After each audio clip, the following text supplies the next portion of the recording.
Mais de 70% do nosso planeta é coberto por água. Um único corpo de água que é dividido em 5 áreas: Pacífico, Atlântico, Índico, Ártico e Antártico. Ao todo, o oceano armazena mais de 1 bilhão de quilômetros cúbicos de água. Uma imensidão azul que abriga uma biodiversidade sem tamanho na superfície e nas profundezas. Atualmente, estima-se que existam mais de 2 milhões de espécies vivendo no oceano, mas apenas 240 mil são conhecidas e descritas pelos cientistas. E que garante a sobrevivência de milhões de pessoas em terra firme. Um ator crucial e silencioso, mas que está sob ameaça. Para você ter uma ideia, em 2024, as temperaturas das superfícies dos mares bateram recordes, isso de acordo com o relatório da Organização Meteorológica Mundial. Nunca nós observamos os oceanos tão quentes quanto em 2023 e em 2024. E o ano de 2025 já está com a tendência também de ser um ano mais quente do que deveria ser. Os oceanos são os maiores captadores de CO2. Quanto mais quente está um oceano, mais umidade vai sendo evaporada para a atmosfera e isso te dá mais combustível para a formação de grandes nuvens de tempestade. Uma preocupação que também está no radar da ONU. Sem a presença dos Estados Unidos, representantes de mais de 50 países se reuniram na França para a terceira Conferência das Nações Unidas sobre o Oceano. Em seu discurso, o presidente Lula fez promessas ambiciosas. O Brasil dará ênfase à conservação e ao uso sustentável do oceano na COP30.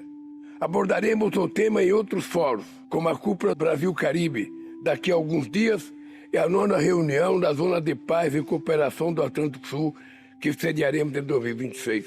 Além de zerar o desmatamento até 2030, vamos ampliar de 26% para 30% a cobertura de nossas áreas marinhas protegidas, cumprindo a meta do Marco Global para a Biodiversidade. E falou também sobre o plástico. Nos últimos 10 anos, o mundo produziu mais plástico do que em todo o século passado. Seus resíduos representam, como já disseram aqui, 80% de toda a poluição marinha. Mas deixou o Brasil de fora de um tratado contra a poluição plástica, o chamado Apelo de Nice, que foi assinado por 95 países. Que é uma declaração política que tem o objetivo de empoderar mais uma rodada de negociações da ONU que terá lugar em agosto, em Genebra, na Suíça, para tentar um acordo global vinculante que promova o banimento gradual do plástico descartável de uso único, que é um derrame de, no mínimo, 8 milhões de toneladas de plástico por ano nos oceanos.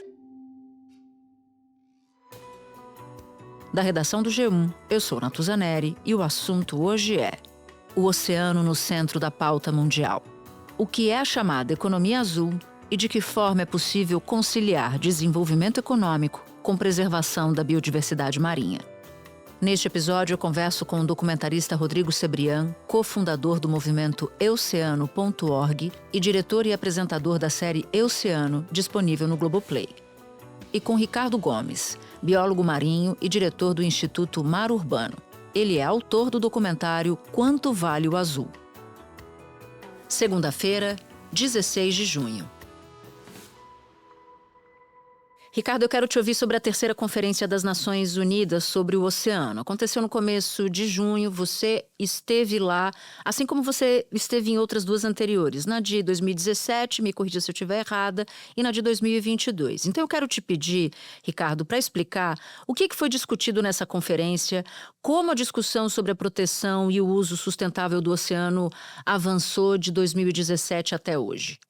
Em 2017, foi a primeira conferência do oceano que a ONU fez em 70 anos lá em Nova York. Na época a gente levou um documentário chamado Baía Urbana, a primeira vez que a Baía de Guanabara foi filmada embaixo d'água, E ali começaram dezenas de grupos de trabalhos, vários países, todos com o mesmo objetivo aí de cuidar do oceano, E naquela época, em 2017, a gente falava que a gente teria 10 anos de ouro, para fazer alguma coisa, senão a gente estaria comprometendo o futuro da humanidade no planeta para os próximos 10 mil anos. E nesse intervalo a gente teve em 2022 uma conferência do oceano lá em Portugal, e agora aqui 2025 aqui em Nice. Os problemas, né, continuam os mesmos que a gente apontou lá em 2017. Em muitas rodadas de conversa aqui em Nice, né, muitas plenárias, né, a gente está pegando, né, os pontos que foram discutidos em 2017, vendo como andou, em que ponto que está e o que precisa ser feito, né, para a gente conseguir chegar nos objetivos que foram traçados, né? O evento debateu ações urgentes para conservar os oceanos e os recursos marinhos, mas faltam dinheiro e vontade política. Os Estados Unidos, por exemplo, não mandaram representante. Mas outros 50 chefes de Estado e de governo vieram para Nice. O secretário-geral da ONU cobrou rapidez na ratificação do Tratado de Alto Mar, que regulamenta o uso das águas internacionais. Esse acordo precisa do apoio de 60 países para entrar em vigor. 50 já aderiram. Então, essa foi a tônica aqui dessa conferência, né? Ver como andou, em que pé que está, o que tem que ser feito, né? E as pessoas estão mais pragmáticas, né? Estão querendo chegar nos resultados da maneira mais rápida possível. A gente já discutiu muito, já sabe o que tem que fazer, agora é hora dos resultados começarem a aparecer. Bom, queria falar sobre esse problemaço que se arrasta e talvez até se multiplique, que é o plástico no oceano, o plástico nos mares. Por que a gente ainda patina em relação a isso? A gente tá bem atrasado nessa agenda do plástico, né? Porque aqui no Brasil a gente não tem nenhum controle sobre a produção do plástico descartável, que não tem circulabilidade, e esse é um dos maiores vilões, né? Porque esse plástico a gente não consegue colocar ele de novo na economia. Imagina produzir um item plástico descartável que a gente vai usar por alguns minutos, jogar fora, ele vai ficar centenas de anos no planeta e a gente não vai conseguir reciclar esse plástico. Esse é o verdadeiro vilão, né? Se você pega as ações de limpeza de praia feitas no litoral brasileiro, 70% do plástico recolhido nas ações de limpeza de praia são plásticos descartáveis. E é muito cômodo também, né? As indústrias produtoras de plástico não querem parar de produzir o plástico descartável. Então existe um lobby muito forte, eles têm muito dinheiro, muito poder. O Brasil ficou de fora do apelo de Nice, 95 países ratificando o compromisso do banimento gradual do plástico, que vira um problema ambiental e de saúde. Só que o Brasil não ficou de fora do Acordo de Nice sozinho, não. Nenhum dos 10 países que mais poluem os oceanos com o descarte inadequado, não inteligente de plástico, estão dentro desse grupo dos 95. O Brasil é o 8º maior poluidor de lixo plástico do planeta.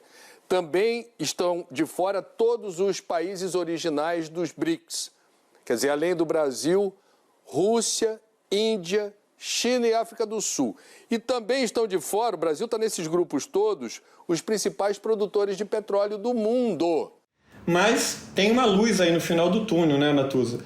A gente está com a PL 2524 de 2022, que representa aí um movimento para o tsunami de plástico. Pela primeira vez, existe uma PL no Congresso Nacional que está conseguindo fazer o rito lá, tramitar no Congresso, por conta dessa pressão de 85 instituições encabeçadas pela ONG Oceana Brasil, e está caminhando, né? A gente está caminhando para regulamentar, né, a produção do plástico descartável no Brasil, fomentar a circularidade, fomentar as cooperativas de reciclagem e conseguir fazer que o plástico que seja produzido, ele seja depois reaproveitado, reutilizado e assim indefinidamente, né? Eu sei que você vê um enorme potencial, um grande potencial econômico nos oceanos ou no oceano, e é sobre isso que se refere o termo economia azul.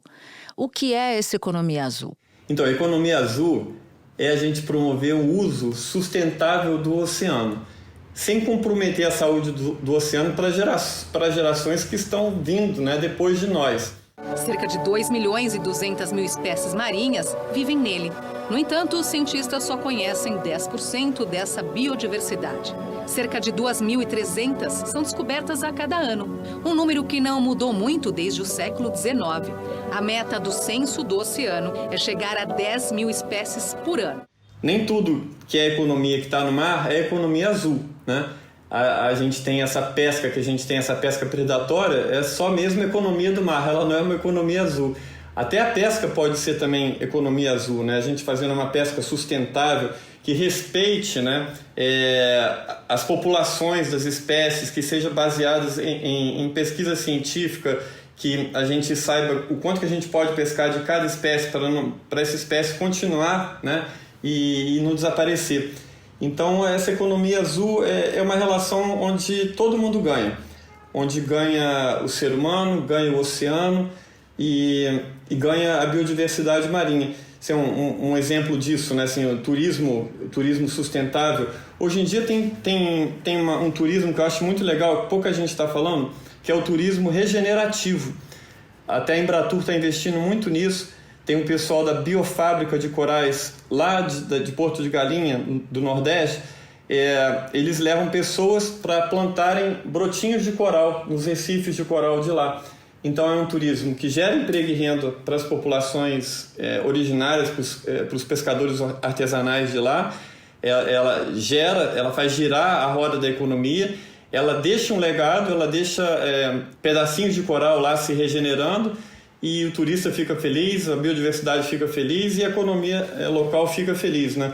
A gente tem hoje os meios financeiros, a sabedoria de inventar, de criar novas relações com o oceano, cultivos, a maricultura, cultivos de alga, né, que geram aí compostos, fármacos caríssimos, né, super lucrativos. Você cultiva a alga ainda filtra a água do mar, absorve toxinas, absorve dióxido de carbono, produz oxigênio, produz alimento, é boa para a vida marinha. É uma relação que todo mundo ganha, né?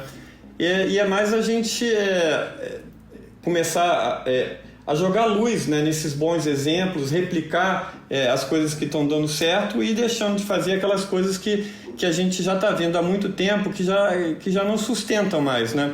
Tem algum lugar no mundo que pode ser referência na forma de como se preserva o oceano ganhando bastante dinheiro com isso? Olha, tem vários exemplos, Natuza. Eu gosto muito de um exemplo, por exemplo, na Indonésia, em vários locais, as raias são protegidas por lei. E eles já viram lá que vale muito mais a pena você manter as raias vivas, né, que são animais mega carismáticos, raias mantas gigantescas, né, que podem viver até 70 anos, e tem turista que paga $500 para fazer um mergulho com uma raia. E aqui no Brasil, no caso, a nossa Baía de Guanabara, ela é a 5ª baía do mundo com maior biodiversidade de elasmobrânquios, né, que são os tubarões e as raias, por conta das 10 espécies de raias que foram descritas para a Baía de Guanabara. Só que aqui, a raia é o peixe mais barato da feira. Essa mesma raia que na Indonésia pode agregar até $1 milhão em toda a vida dela, com dinheiro, com turismo sustentável, aqui essa raia vai ser morta, fatiada e vendida a R$30 o quilo na feira. E é aquilo que eu te falei, né? A gente pode olhar e ver, gente, a gente está muito atrasado, né? Ficar desanimado, mas ao mesmo tempo a gente pode olhar para essa lacuna que a gente tem que preencher e ficar feliz. A gente tem muita coisa boa que a gente ainda pode fazer e inventar aqui no Brasil, seguindo esses exemplos, né? Ricardo, muito obrigada pela participação. Portas abertas aqui no Assunto para você. Muito obrigado, Natuza. Um abraço para todos vocês aí. Espera um pouquinho que eu já volto para falar com Rodrigo Cebrian. Cebrian, eu conversava agora há pouco com Ricardo Gomes sobre essas discussões globais para a proteção do oceano. Com você, eu acho importante a gente começar a falar sobre a importância do oceano para as nossas vidas, para a vida das pessoas que nem sempre moram perto do mar. Quando a gente pensa no oceano, E é bom que a gente trate até uma nova perspectiva no tratamento desse termo, assim, combinado nessa década dos oceanos, é que a gente trate como um único corpo, né? O oceano, como esse corpo que nos une, né? Enquanto humanidade, né? E quando a gente pensa que o oceano é o maior, de longe, o maior ecossistema que cobre a costa terrestre, né? Ou seja, mais de 70% da costa terrestre é coberto por águas, rios, lagoas, mas muito oceano. E quando a gente também pensa que toda a origem da vida, todas as espécies de vida que existem no planeta, todas, incluindo a nossa, né? Todas, desde os primeiros micro-organismos até organismos complexos como nós, seres humanos, tiveram origem no oceano. Quando a gente vê uma missão espacial, né? Uma sonda, uma missão espacial procurar traços de vidas em outros planetas, qual é a primeira coisa que a gente procura? Traços de que existiram água e oceano nesses lugares, nesses planetas, né? Então, uma vida saudável em terra, ou uma vida saudável em qualquer... Toda a nossa ciência só conhece a existência da vida através desse mecanismo que se inicia na água, nos oceanos. Então, não existe uma vida em terra saudável sem um oceano saudável. Então, por mais... E aí a gente pode dar vários exemplos, né? Porque o oceano é o maior produtor de oxigênio, é o maior sequestrador de carbono da atmosfera, é o maior termorregulador do clima no planeta, né? Então, mesmo para quem mora longe de um oceano, os regimes de seca e de chuva são geridos em sua grande parte, em sua maior parte, pelo oceano, né? Você dirige a série Euceano, que vai entrar já na 4ª temporada no Globoplay, e é um documento que passa por diferentes partes do país e do mundo para mostrar justamente a situação dos mares.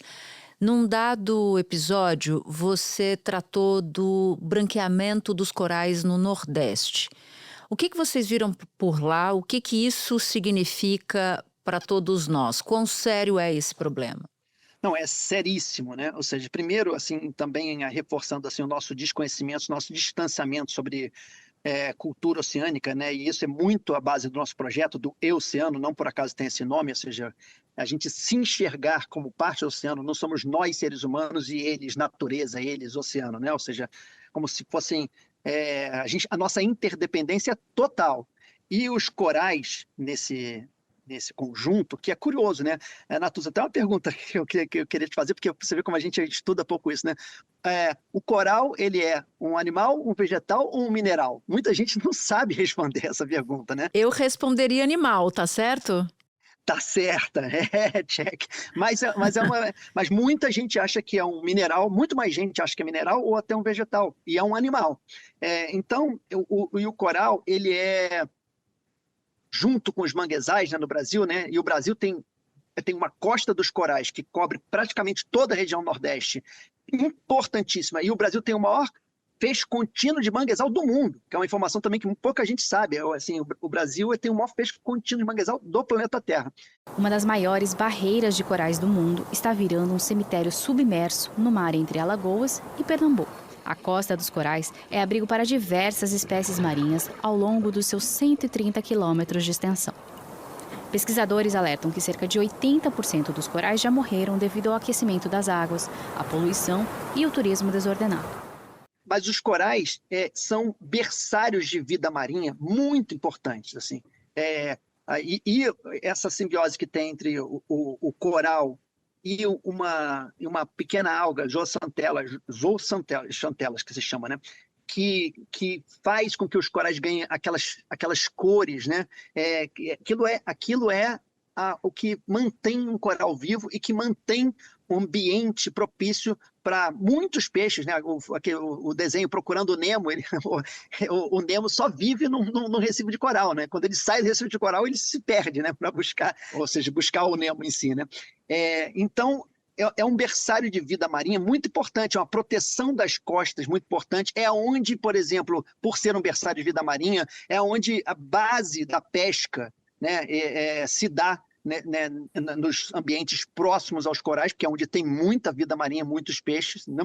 Então, você desequilibrar o ambiente, e no caso do evento de branqueamento de corais, que foi um evento mundial, a gente teve registro de branqueamento de corais como a gente nunca tinha visto na Grande Barreira de Corais, nos Estados Unidos e aqui em toda a Costa dos Corais no Nordeste, foi o maior evento de branqueamento de corais. O aumento da temperatura do oceano provoca o branqueamento, que é quando as algas que vivem nos corais produzem uma substância tóxica.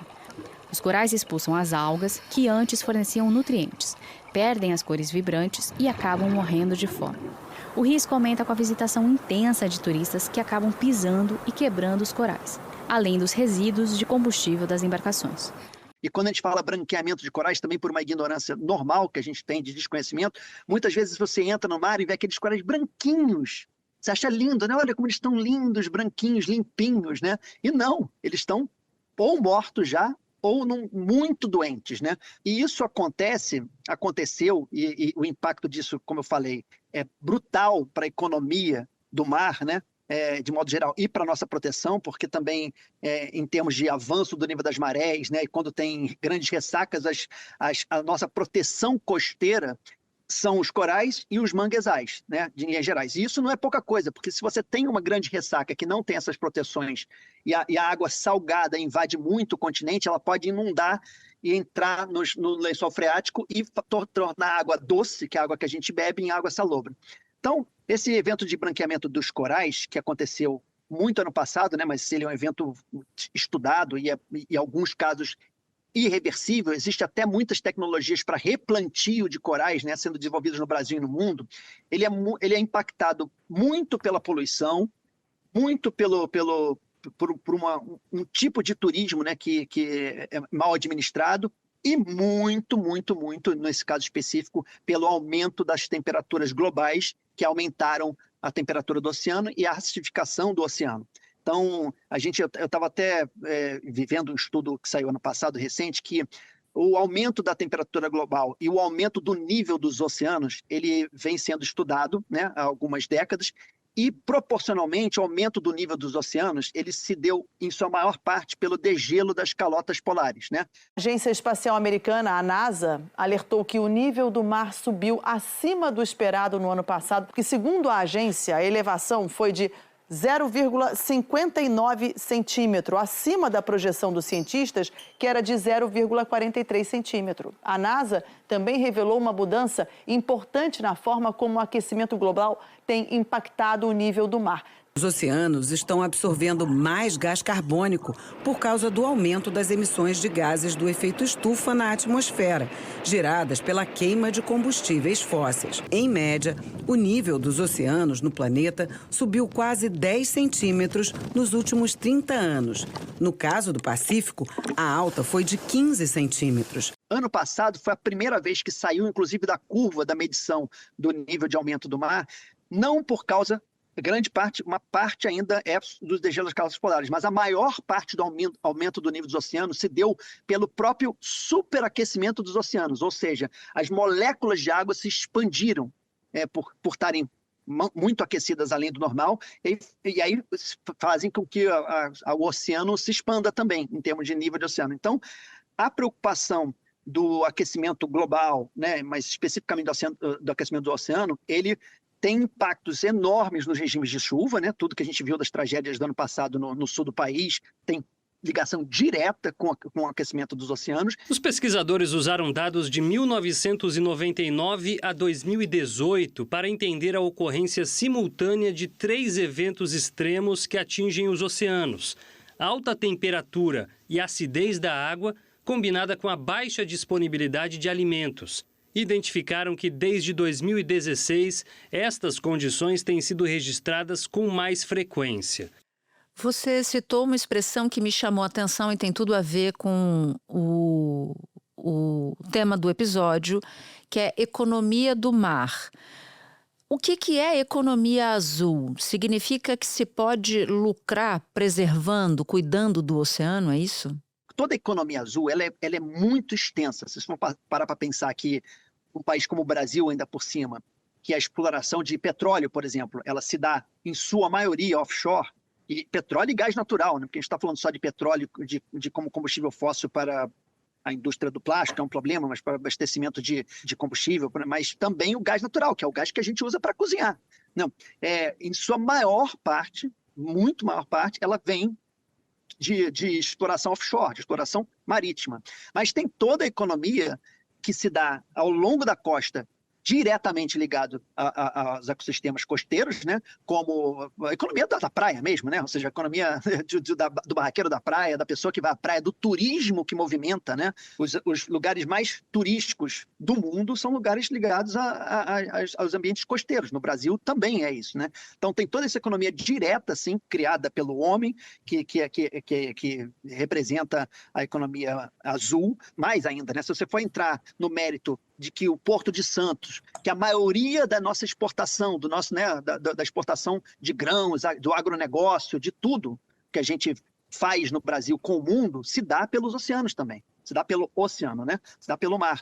Então, se você contabilizar isso tudo no âmbito da economia azul, que é para ser contabilizado, você está falando de um percentual gigantesco. Então, tem toda essa nova economia do mar que também tem a ver com a preservação, com o turismo de observação, o turismo mesmo, ou seja, a manutenção do espaço marinho equilibrado, bonito, né? Ou seja, isso faz muita diferença, além das questões que a gente sabe que existem da preservação, que tem a ver com o próprio equilíbrio do planeta, né? Como eu falei, o oceano acidificado, o oceano superaquecido, o oceano maltratado, ele significa uma vida em terra muito menos saudável, com muito mais seca, com muito mais chuva, com muito mais questões que atrapalham a nossa vida saudável em terra. Bom, em maio, a Câmara aprovou a chamada Lei do Mar. Tem que ir para o Senado ainda, mas de qualquer maneira eu queria te perguntar qual é a ideia dessa lei e como ela pode ajudar. Em que pé que está esse texto? A Lei do Mar é um projeto que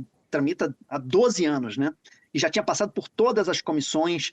Ele ficou muito travado, parado, né? E o trabalho que vários congressistas fizeram, mas especificamente o Túlio Gadelha, que tomou isso para ele, assim, fomos parceiros muitas vezes, assim, a gente, enquanto movimento, o Oceano também faz muito advocacy, né? Então a gente foi muito para Brasília, eu nunca tinha ido tanto a Brasília na minha vida, fui tanto a Brasília para defender a Lei do Mar, assim, como uma iniciativa importante e fundamental, e que desmistificasse a ideia de que seria uma lei que atravancaria, né? Ou seja, brecaria o desenvolvimento econômico do nosso litoral, né? Dos ecossistemas costeiros do Brasil. Porque, pelo contrário, a Lei do Mar, ela basicamente, ela é um conjunto de diretrizes, ou seja, ela é um ordenamento jurídico de leis existentes, né? Então, ela funciona no tripé econômico, social e ambiental, entendeu? Esse tripé, na verdade, é o que... É óbvio que a gente não tem como fugir de nenhuma dessas três partes, não existe ambientalismo sem pensar no social, né? Acho que o Chico Mendes que falava que ambientalismo sem luta de classes é a jardinagem, né? Ou seja, então, isso não existe. E a economia está inserida na nossa vida, intrinsecamente inserida na nossa vida em sociedade. Então, esse tripé, a Lei do Mar, é feito para proteger esse tripé. Quando foram criadas várias leis de proteção ambiental, especificamente dos ambientes costeiros, né, para preservação de manguezais, de recifes de corais, etc., esse ordenamento jurídico, as responsabilidades, as atribuições e responsabilidades eram muito vagas. Então, quem é que fiscalizava?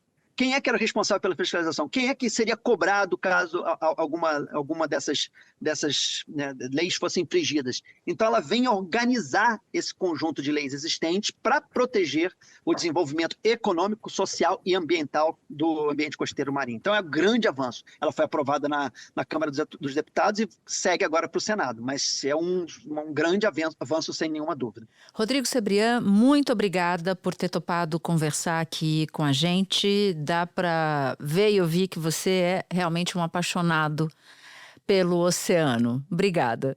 Muito obrigado. Este episódio usou áudio da TV Cultura e da ONU News. Antes de terminar, um recado. Se você ouve o assunto no Spotify e gostou do episódio, é assunter mesmo, dá 5 estrelas e compartilha esse episódio com quem você quiser. Você pode nos ouvir no G1, no YouTube e em todas as plataformas de áudio. Comigo na equipe do assunto estão Mônica Mariotti, Amanda Polato, Sara Rezende, Luiz Felipe Silva, Tiago Kazuroski e Carlos Catelan. Eu sou Natuzaneri e fico por aqui. Até o próximo assunto.